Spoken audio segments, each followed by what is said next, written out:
আরে বুড়িমা, তুমি তো একেবারে যখের ধনের মতো তোমার কচুকে দাগলে রেখেছো কি গো? না রাখলে আর কি হবে, চারিদিকে তো কত চিল কাক শকুনের নজর আছে। তা তো আছেই, তা যার জমিতে এত কিছু করছো তাকেও কি তুমি চিল কাক শকুন মনে করো? কি বলছিস কি তুই? যদি সেটা মনে না করতে তাহলে অন্তত মনের মধ্যে একটা কৃতজ্ঞতা থাকতো। কেন, আমি কি ভুলে গিয়েছি নাকি তোদের? অবিনাশবাবু যে বিশ্বাস করে তোমাকে এত বড় জমিটা দিল ভালো মানুষই করে, তার কি দাম তুমি দিয়েছো? অবিনাশ বাবু দিয়েছিলেন দয়া করে, তারপর আমি যা করব সেটা আমার ব্যাপার। সব বিষয় কি তুমি ঠিক করবে? তাছাড়া কি, বাবু জমি দিয়েছেন আমাকে, আমি ছাড়া আর কে ঠিক করবে? দেখো, আমার ভালো রূপটা দেখেছো সব সময়, খারাপ রূপটা দেখোনি। আমি বাবুকে খুব ভালোবাসি। তোমার এই জমি নেওয়ার জন্য যদি আমি বাবুকে কখনো আর চিন্তিত দেখি তাহলে কিন্তু তোমার কপালে খুব দুঃখ আছে। তুই আমাকে হুমকি দিচ্ছিস? সেরকমই প্রয়োজন মনে হচ্ছে। আমাকে হুমকি দিয়ে তুই কিছু করতে পারবি না। আমি আমার দুই নাতনির কথা শুনিনি, তোর কথা শুনবো? তুমি তোমার নাতনিদের কথা শোনোনি সেটা তোমার ব্যক্তিগত ব্যাপার, কিন্তু আমার কথা যদি না শোনো তাহলে তোমার কপালে চরম দুঃখ আছে। কি করবি তুই আমার? হ্যাঁ, সেটা দেখতেই পাবে। চোখের সামনে এই কচু গাছ সব নষ্ট করে ক্ষেত আমার বাবুকে দিয়ে দেবো, চেনো না তোমাকে? তুই কিন্তু এরকম করবি না। তাহলে তুমি আগে কথা দাও, বাবুর সাথে দেখা করবে, যা পাওনা সব দিয়ে দেবে বাবুকে।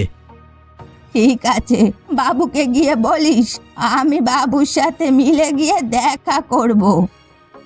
এই কথার যদি অমান্য হয়েছে তাহলে কিন্তু যেটা বললাম সেটাই মনে রেখো। হ্যাঁ, আমি কিন্তু তখন তোমার কোনো কাঁদুনি শুনবো না। আচ্ছা বাবা, ঠিক আছে, যা।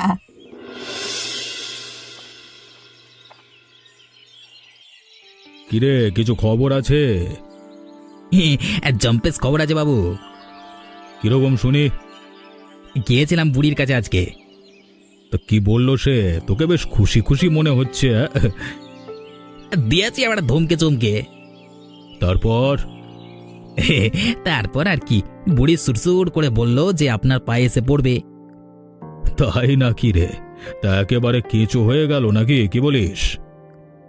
না হয়ে আর উপায় কি, বলেছিলাম না আমি গেলে সব ঠান্ডা করে দেবো বাবুকে। তা একরকম ঠিকই করেছিস, ঠিক করেছিস, ঠিক করেছিস, একদম ঠিক করেছিস। বাবু, আপনি যে আমার উপর এই ভরসাটা করেন তার জন্যই আমি কৃতজ্ঞ। তুই ছাড়া আর কে আছে বলতো আমার? তুই তো সব দায়িত্ব পালন করিস। তা কি বললো বুড়ি, টাকা দেবে? বলেছে তো, এবারেও যদি না দেয় তাহলে তার জন্য আমার অন্য রাস্তা আছে। কি রাস্তা বল দেখি? সে আপনাকে ঠিক সময় বলবো। এবারে যেমন ভয় দেখালাম তেমন আরো ভয় দেখাবো। যদি তাতেও না হয় দেখবেন, হ্যাঁ, সুসুর করে আপনার কাছে হাজির করব। ওকে শিক্ষা দিতেই হবে খগেন, মনে রাখিস। একদম কোনো চিন্তা করবেন না, আমি আছি তো, সব দায়িত্ব আমার। এত বড় কাণ্ডটা কি করে হলো ভাই? আমি তো নিজেও কিছু বুঝতে পারছি না। কিন্তু তুই তো রতনের বন্ধু ছিলিস, তোকে কিছু বলতো না? কয়েকদিন ধরেই দেখছিলাম মন মরা হয়ে থাকছে, জিজ্ঞেস করতেও কিছু বলতো না। এবারে ওর এত বড় মাছের ব্যবসার কি হবে?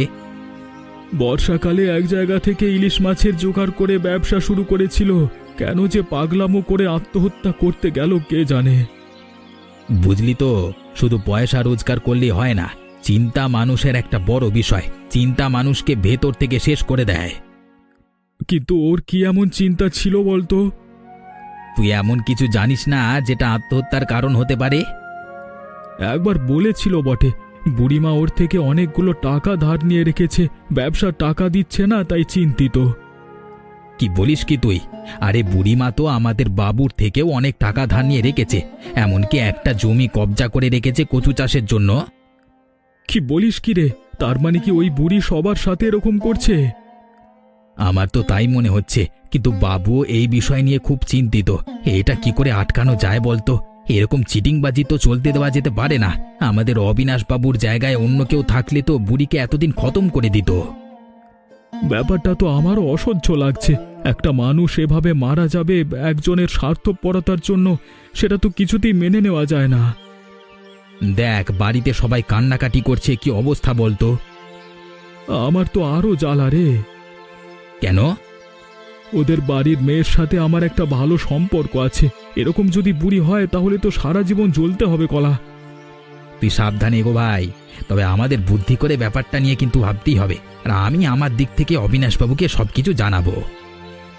ঠিক আছে, এখন এর মতো রতনের সব কাজ কারবার মেটানো যাক, পরে বুড়ির বিষয়টা ভাবা যাবে। আমার সব বোনাস হয়ে গেছে বাবু, আমাকে বাঁচান। কি হয়েছে কমলা?